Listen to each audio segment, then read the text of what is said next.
looking at some national issues at this moment. And like I told you earlier, I was supposed to have a guest, but obviously, that's a no-show, if you know what I'm saying. It's a no-show, right? But we have issues to look at anyways.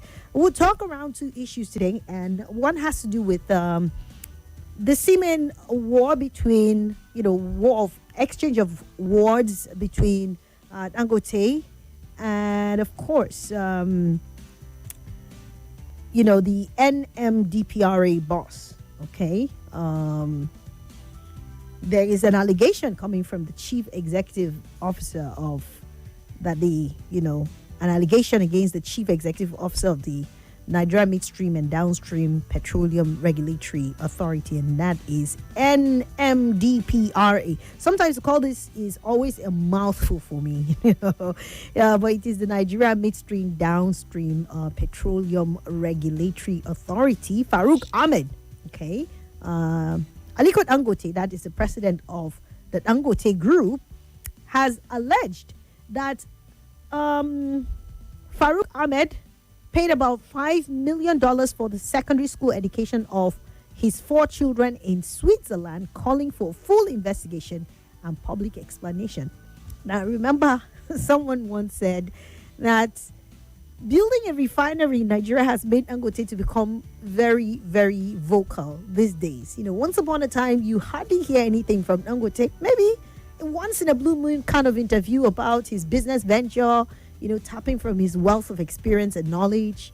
He goes to forums and speaks in plenary sessions, etc. But these days, he's really fiery with words because it seems the attack is coming from all angles. So he has to rise up and defend himself, right? So he's speaking up, making a very serious and damning allegation against the boss, okay? Chief Executive Officer, that's the CEO of the NMDPRA.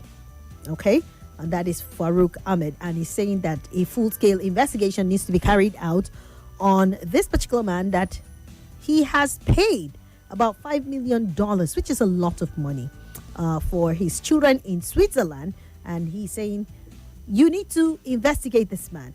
Okay, now Dangote said Ahmed must appear before the Code of Conduct Tribunal to explain to Nigerians how he was allegedly able to raise $5 million for his children's school fees, accusing him of economic sabotage. Okay, now it is being reported. It is Punch newspaper that reports this story, by the way. Okay, and the report is that the Nigeria Midstream and Downstream Petroleum Regulatory Authority has dismissed a similar allegation when a group protested and alleged in July that Ahmed spent over $5.5 million on foreign education of his 4 children, insisting that the amount was grossly inconsistent with the earnings of a public official. Reacting in July, the NMDPRA debunked all allegations, describing them as an orchestrated smear campaign based on false allegations against Ahmed and its leadership. And revisiting the allegation during a press conference at the Dangote Petroleum Refinery in Lekki, Lagos, Dangote spoke extensively on what he described as regulatory failures and alleged corruption in the downstream petroleum sector. Now, this sounds all too familiar. It's not the first time public officials are being alleged to have done something similar, or, all within the region of corruption. Where do they get such humongous amount? Because as a public official, you are presiding, managing public, organizations for the benefit of Nigerians, but you get to see flamboyant lifestyle. You get to see them living above board, and you wonder, and people practically worship these people. Yes, because they amass so much wealth onto themselves.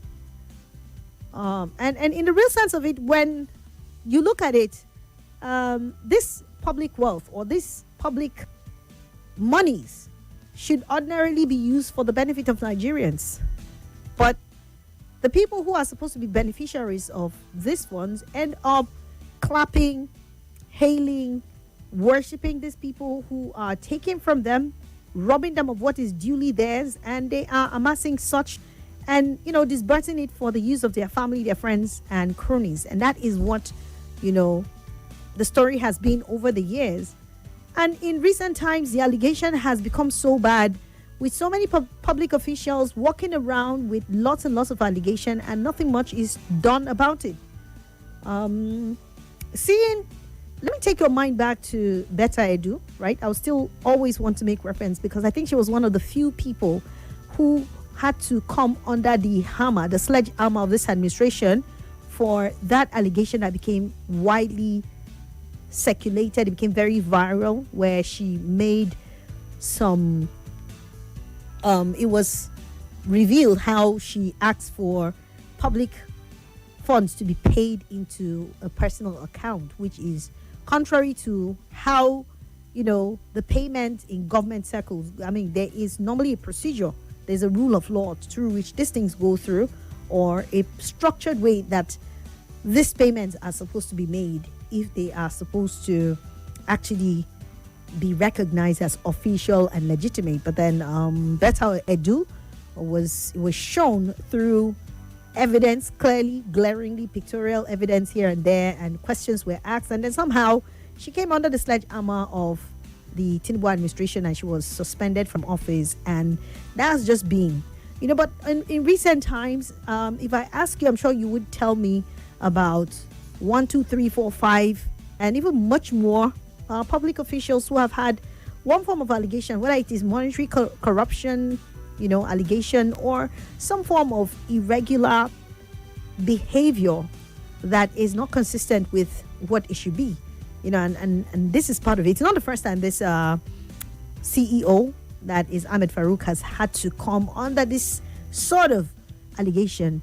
So the question is, why do we have silence, for some, and then action taken on the side of some? Like I was saying last week when we made reference to the Minister of Defense, where the allegation was like, is this man truly corrupt? Is he truly qualified to be in that position where he is as a Nigerian defense minister? Looking at, number one, his qualification and experience, does he qualify him to be in that place? And then also looking at the widespread allegation of some sort of affiliation, hobnobbing, and some sort of indecent relationship he has carried on in the past, both by a sitting governor and so many other Nigerians who have thrown allegation. In fact, a very popular Islamic cleric, was swearing and was making some very damning allegations against the current Minister of State for Defense.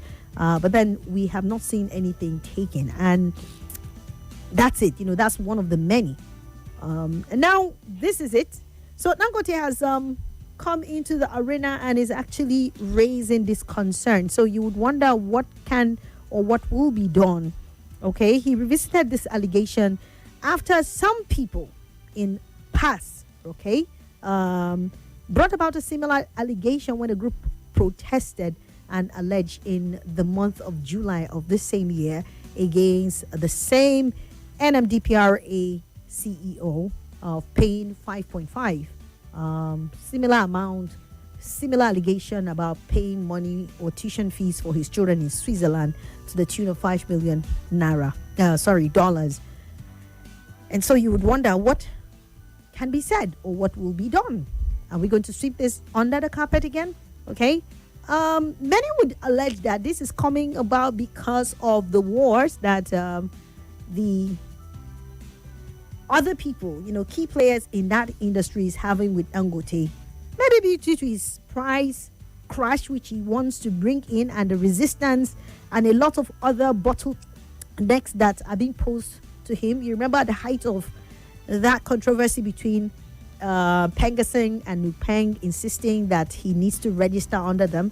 And the argument was, why do you force someone who is operating a private refinery, who's paying his bills and doing everything all by himself, to register under you? So that you control him? How do you control a man? It's just like, when we talk about whether it is housing, rent in Nigeria, or other private businesses, and then you would want to hear things about government coming in and regulating. when people are doing all things by themselves. If you have some sort of subsidy or government investment, or it is a partnership, then maybe there is room for that. But you cannot come in and regulate my business when I do everything from beginning to end. I use my money to invest, to carry on with the business. I pay all the bills, and then you want to control me. That is not even going to be possible. That is going to be very tantamount to all the rights that a person possesses, by all means, except if it is going to be a communist state where the state controls every other thing, as we see in other countries. It's a form of government that people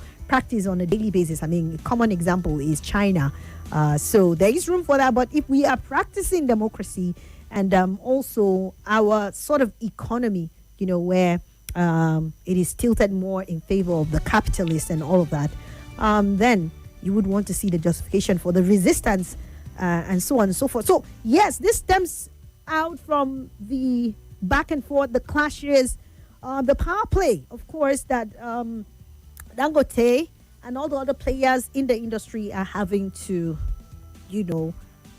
face. As it is right now, it is being said that Dangote Group has named 739 naira as the new petrol pump price in the country.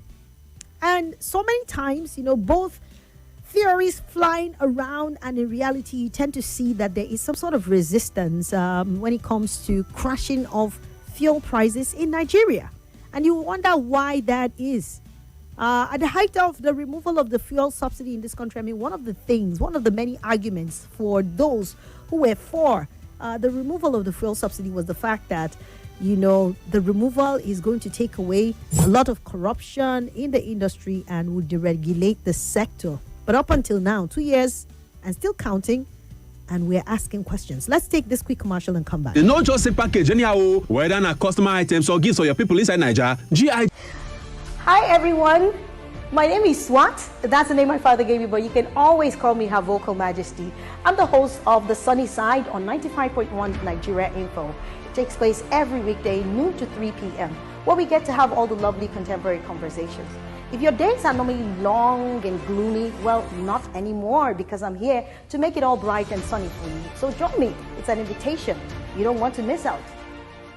Branch any GIG Logistics Experience Center where they near you, or download the GIG Go app. Make you start to ship like big boss. As festive group finishing call, GIG Logistics still they run your delivery steady. Whether not domestic shipping, e-commerce services, mailroom services, warehousing, and plenty more. Oh yeah, now make you tanana 0813 985 1120 or email info@giglogistics.com. GIG Logistics, we the deliver.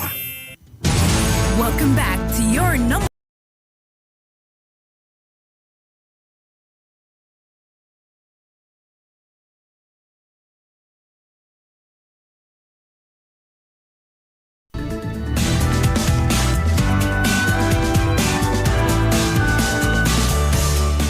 All right, yes, so that is it. That impasse that seems to be brewing, and Dangote is being very loud and clear about some very damning issues, especially as it has to do with the personality of the NMDPRA boss, and question raised as to his integrity, which is being questioned, and corruption issues too. These are the words of Dangote. He said, I've actually had people making complaints about a regulator who has actually put his children in secondary school, and that secondary school education, which is 6 years, 4 of them cost Nigeria $5 million. You cannot imagine somebody paying $5 million for educating 4 children. He said the alleged spending was difficult to reconcile with earnings from public office or public service, adding that such a situation would only ordinarily attract scrutiny from tax authorities. When you look at his income does not match paying this kind of fee. And even if it's me paying $5 million for 6 years for my 4 children, the tax man has to look at my taxes and how much I pay. And that is very true. Dangote is the richest man in Africa as it is right now, except, of course, he's been toppled of recent by any other person. But he's the richest black man, and he is speaking the minds. So our question is just how much more allegations do we need to have before we see the government swing into action and bring some individuals under scrutiny and questioning to answer for the damning allegations that hangs over their head. These are some of the things that gives room and rise for impunity for just anyhow, as we put it widely in Nigeria, just be doing anyhow because you know or you feel that you are a sacred cow and cannot be questioned. I mean, for any government that has integrity and really cares about its image and its integrity, then the moment anything happens whatsoever that is going to give some sort of discoloration to that outlook, then by all means, we should see. I mean, we're not talking about the truth here, because truth is not the issue. It's about the fact that there is a question being raised that needs to be answered. So you step aside and answer those questions. I mean, that is standard wall practice anyway. You have questions to answer. Nobody's speaking about the truth or whatever. It is about the fact that you need to step aside, go and clear yourself.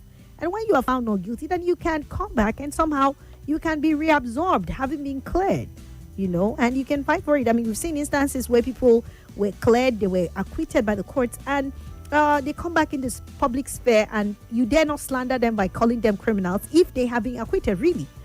So inquiries need to be set in, investigations, because that's what happens everywhere in the world to any government that is serious about carrying on the fight against corruption and not wanting to dent its image or taint its reputation.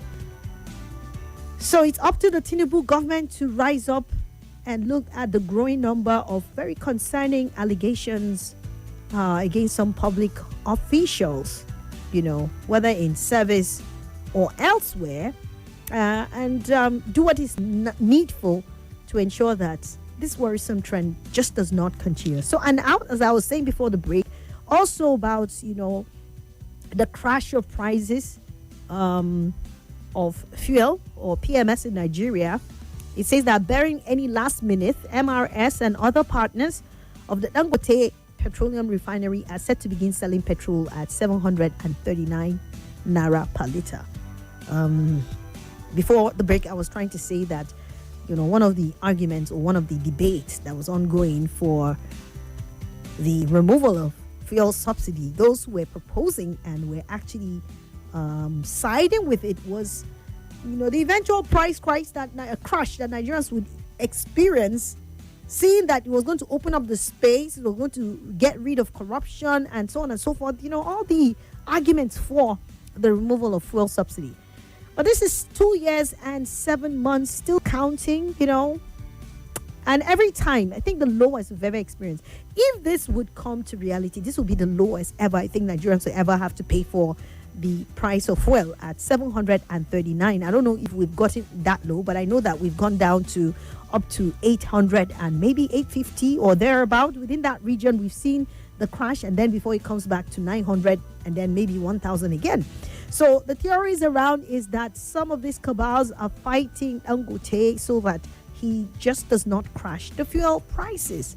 At some point in time, he was proposing that, look, the importation of fuel needs to even be cancelled since it is sufficient, all sufficient. I mean, his 650,000 capacity refinery is able to meet local needs and even other sub-Saharan nation and even other countries around the world to export it. But hey, some people say, well, you don't give monopoly to one person to control that critical aspect of the economy. Talking about fuel or PMS that controls every other thing or has a bearing on every other thing that we have seen. And so the import has increased over the years, in billions of liters. We've seen it brought into the country, but then still, and I think this will go a long way at bringing some sort of succor.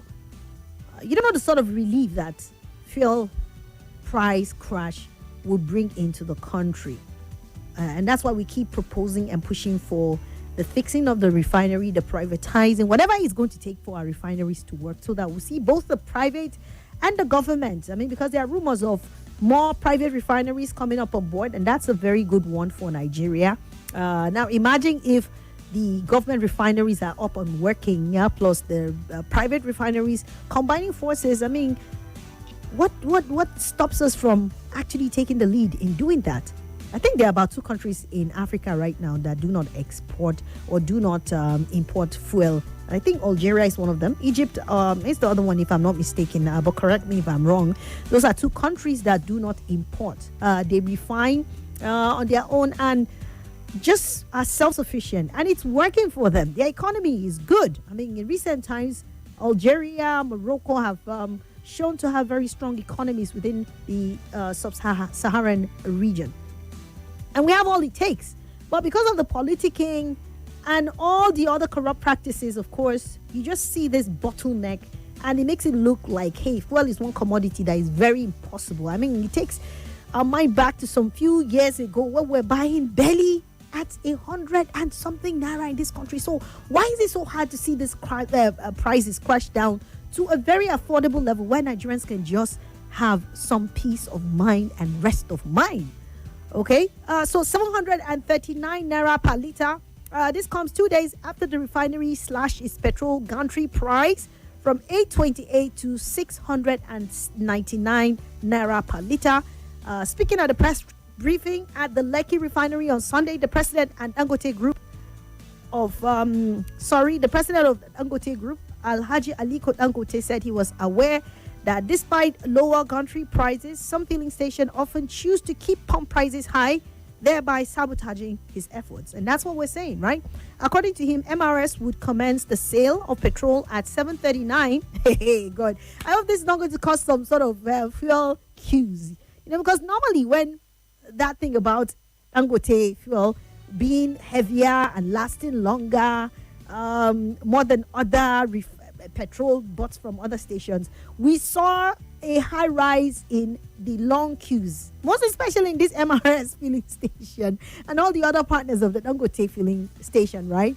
So this new pump price now, do you think is going to now spur other filling stations, around to reduce their pump price? Because, I mean, with the revelation coming from Dangote, it seems that the gantry prices have actually been slashed down. So it should invariably result to lower fuel pump prices. But as is always the case, we are sabotaging ourselves. We love to sabotage ourselves in Nigeria, right? You are getting it at lower prices. Then why are you selling it to people at very high prices? So, well, he's taking the lead, and I thank God that this is happening, So if this happens, it would also give rise to other people now to reduce their fuel pump price. And that's what we need. That's what we need, a competition.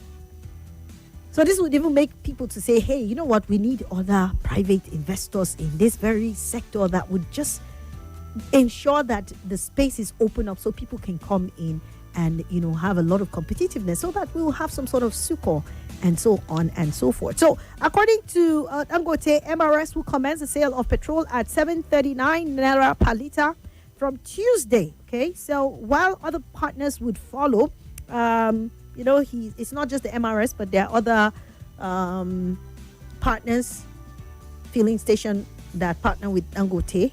Okay, it's not for me to give advertisement to anybody, but you need to go and find out for yourself. Dangote alleged that some officials had met with certain marketers and encouraged them to keep prices high in order to frustrate the price reduction, stressing that he would fight to enforce the new price regime. He said, I was told that the marketers have met with some officials and were told to make sure that the price is maintained high. But this price we are going to start with MRS station, most likely on Tuesday in Lagos. That 970 naira per liter, you won't see it again. We have also asked members of IPMAN to come now. Okay, we have asked anybody who can buy 10 trucks to come and buy 10 trucks at 699. Of Dangote. All right, let's get to hear from you. 0700 951 0000. Okay, and 08095 974869. 08099930137.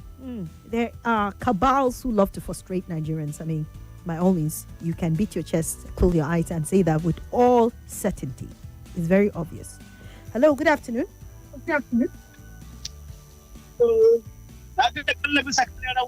You're welcome. I'm back from Kaduna. Okay, welcome. But yesterday the road because there was terrible traffic from Dakar and so on. But thank God I'm back to Abuja. I want to talk about Dangote and the fuel price reduction. Honestly, Dangote have done what Nigeria and the giant of Africa cannot do. This is a country that we call ourselves the giant of Africa. We have 4 refineries. I remember during Swat Kim program, he said our refinery started working mechanically. We were kind of jesting about that. And still up to now, with the 4 refinery, none of our refinery can refine single liter of petrol. And look at this Dangote, that is private organization on his own. Now, he is reducing the pump price. Had it been Nigerian support or support all these people, I think we would have been buying fuel maybe at the rate of 300 naira per liter. From the day the president said subsidy was gone, look at what people go through. Now, what happened to our refinery? Then they should better sold off our NMPC and forget about the two that will depend on the private. Because the government has failed us in the aspect of refineries. Who are the people? Who are the people that have been collecting money for turnaround maintenance from the time of Megasia Buhari up to today? So these are the questions we need to ask. Now, they are comparing now to reduce the phone price. By the time Bua will come up and other private refinery will come up, I'm telling you, we'll be buying. I always talk of Libya. They don't buy, the fuel in Libya is not up to 200 naira per liter. And here we are here. We have everything in our disposal. But some people have been there. They love seeing Nigeria suffering. They love seeing, this is December. Go to filling station and you just enter filling station, buy your fuel and move on. Without even hacking of transport or and so in whatever reason. So I want to commend him for that. He should do that his men and other things that will come from him so that Nigeria will have a little succor in the aspect of all these things that we possess. Honestly, right. I commend Dangote for this time. I want to commend him. Thank you so much. I appreciate it. All right. Thank you so much. Hello. Good afternoon. Good afternoon. You're welcome. You're speaking with Mr. Sylvester from me. All right, Mr. Sylvester. In short, I recommend Dangote. I really appreciate him for his effort. Because this is what Nigeria has been yearning for. If there to be other people wake up like the way Dangote is doing, try to see this petroleum price would have reduced drastically. I really recommend this effort. No matter what the evil man is doing, the Kaba is doing, the enemy is doing, they will never succeed. So it will continue. Because petrol is a due room of every nation. If the price of petrol reduces drastically, you see the poverty, halfway frustration will be reduced as well. May God bless you, my sister. Thank you. All right. Thank you. Hello. Hello. Good afternoon. My name is Adela Victor from Vita Lagi. All right. You're welcome. I want to thank Dangote, and I know millions of Nigerians. We also thank him for what he is doing for Nigerian masses who are going through pain. Millions of Nigerians will travel by road, while only few travel by air. And look at the airfare now, as has gone up. Only few people now can fly. Now the heat is now hitting the rich people who fly by air. They are now complaining. From flight 500,000, 400,000, 300,000. You see, how many Nigerians can afford that? For millions of Nigerians who travel by road, this Kaba want to frustrate us, especially for this Christmas and New Year celebration. They will fail and they're going to fail. You see, Dangote is a quiet man, but he's seen these people who are pushing to the wall, and he wants to fight back. And he's buying them now. He has started hitting them. Now look at Farouk now, saying he spent $5 million on the shares which is abroad. You see, where do these people get money? It is not Nigerian money. These are the people, the cabal, who have killed the 4 refineries in the country. And they are frustrating this man. This Farouk was the man who first came out and said Dangote is inferior. You see, he's from the north, and that is the north. Look at how he's trying to frustrate this man. You see, I don't know where these people are behaving like this. But they continue to fail because millions of Nigerians are behind Dangote. He's trying to bail us out. Some people, some Nigerians call him a monopoly. Yes, let them go and establish their own private agents. When one license was given to Dangote, other people were also, where are they? All right. Let them come back with their faces and tell them why they refuse to establish their own refineries. Instead, they have refineries abroad, small refineries, and they want to frustrate it back. They will say, thank you. All right. Thank you so much. We have some voice notes. Hello, Swat. Good afternoon. How are you doing? How was your weekend? I hope it's good. So this is William calling, sending you a voice note from Metama. Do you know what this $5 million is? That is almost $7,500,000,000. Dangote will not be lying. These people, this Nigeria, the what do you call mainstream, downstream government authority, the head of that place, they need to really, truly, ICPC or EFCC, for that money, they need to cough it out. Because we're working on a project for that place, and they say they don't have money. You need to ask, where did they get this money to him to spend $5 million for 5 of his children, or 4 of his children, whatever number the case may be. So this is corruption in the higher level. That man needs to really, truly cough out and give us account of that money being spent. Is Nigeria's money. You see what is going on in this country? Dangote, that is my hero. Dangote is my hero, is my role model. Dangote will not be lying. Will not be lying. That man needs to read to the account of that money. Thank you. Have a nice day.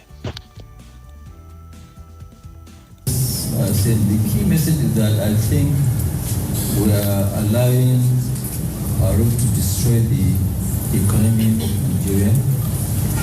And I think we should not allow him to continue sabotaging and destroy the economy of Nigeria. Now, what I keep saying that, look, we have a refinery. Even Farouk will be there for the next 100 years. We cannot close this refinery. Even at a loss, we have to continue to run the refinery. It's too big to allow. I mean, have you ever seen an airline that's losing money that will go and just shut down? They won't shut down, and they will continue struggling, praying for a better day to come. That better day will come. Okay? So, what's the key message? The key message, I think, Farouk should not be allowed to continue to destroy the economy of Nigeria. That's number one. Number 1, B, C, D, E, F. It is that he has to be charged to either CCB. No, it's CCB, I think. No, Code of Conduct Training. Because they have his returns. He must have filed and, register what he had. And so he needs to tell, because he's been working for government all his life. So he should tell, I know what it is. I told you earlier, I will not be able to afford sending 4 of my children to a secondary school, not university, to a secondary school to Switzerland at $5 million for the 6 years of 4 kids that he has. Okay, if you deny, as a matter of fact, if you deny, because after I know that it will be the major headline tomorrow.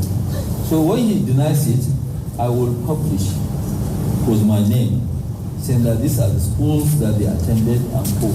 As a matter of fact, I will sue those schools to publish how much of fees he has paid for all the time that they were there, including now the other information which we don't have. He should give us the universities they went to and spent 4 years, how much he has paid. I know that one of them just finished Harvard, and tuition alone he paid $150,000.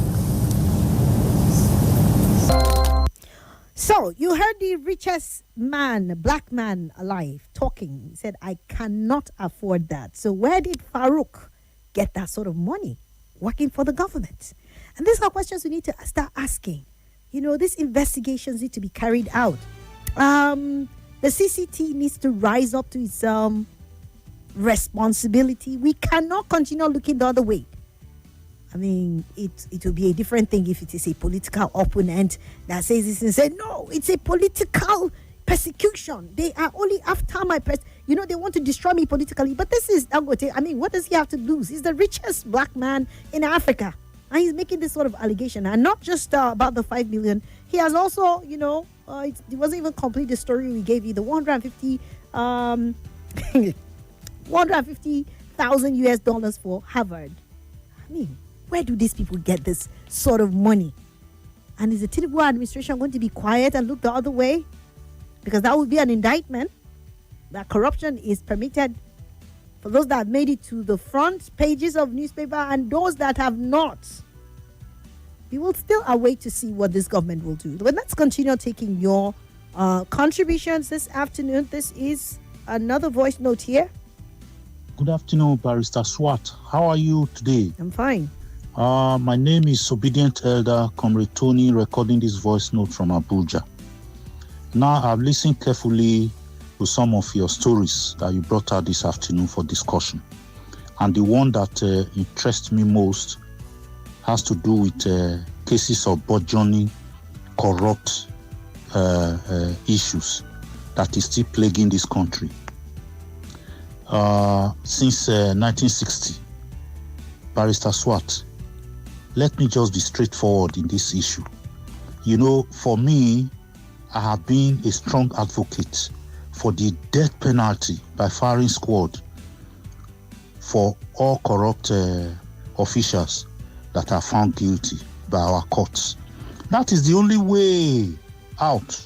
That's the only way that can put an abrupt stop to all these corrupt cases of government officials. The truth of the matter is that, Nigeria doesn't practice welfareism like you have in UK, US, and all these other advanced countries, whereby if you own 2 houses in countries like the US, where I went to school, of course, the government will bill you and you pay heavy taxes on those houses. But today in Nigeria, let's take Abuja as an example.